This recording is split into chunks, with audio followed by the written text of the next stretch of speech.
আমি ফারজানা করিম বলছি Eiffel tower Paris থেকে।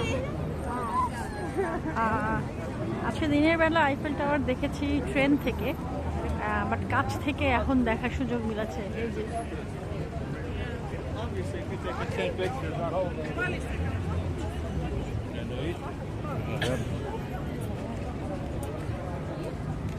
এই হচ্ছে প্যারিসের সে বিখ্যাত আইফেল টাওয়ার, যেটা দেখার জন্য মানুষ লক্ষ লক্ষ টাকা খরচ করে প্যারিসে আসে, এবং আমিও এসেছি সেম লক্ষ লক্ষ টাকা খরচ করে এখানে। প্যারিসে আসার আগে একটা জিনিস মাথায় রাখতে হবে, সেটা হচ্ছে অনেক আগে থেকে হোস্টেল বা হোটেল যেটা পারেন সিট বুকিং দিয়ে রাখবেন, কারণ এখানে এসে আমি যখন সিট বুকিং দিতে গেছি তখন অনেক খরচ পড়ে গেছে, শুধু হোস্টেল ভাড়াই আমার চলে গেছে 10,000 টাকা। তো এটা মাথায় রাখবেন, 10,000 টাকার চেয়ে বেশি গেছে। ভ্যাট এক্সট্রা দিতে হয়েছে আমাকে আরও 1,000 টাকা, প্রায় 11,000 টাকা চলে গেছে হচ্ছে হোস্টেলে। তো এটা মাথায় রাখতে হবে।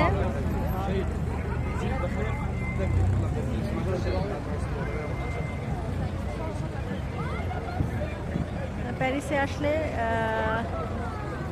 বস্তা ভর্তি টাকা নিয়ে আসতে হবে।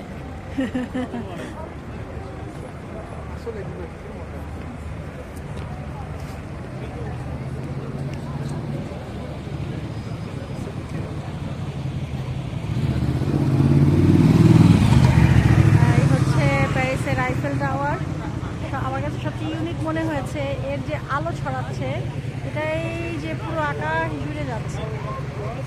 আর এই হচ্ছে আমি, পুরো আকাশ জুড়ে যাচ্ছে।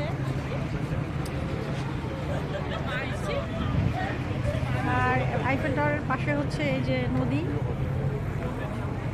এবং এটা ক্রুজ আছে, ওখানে হচ্ছে ব্রিজটা।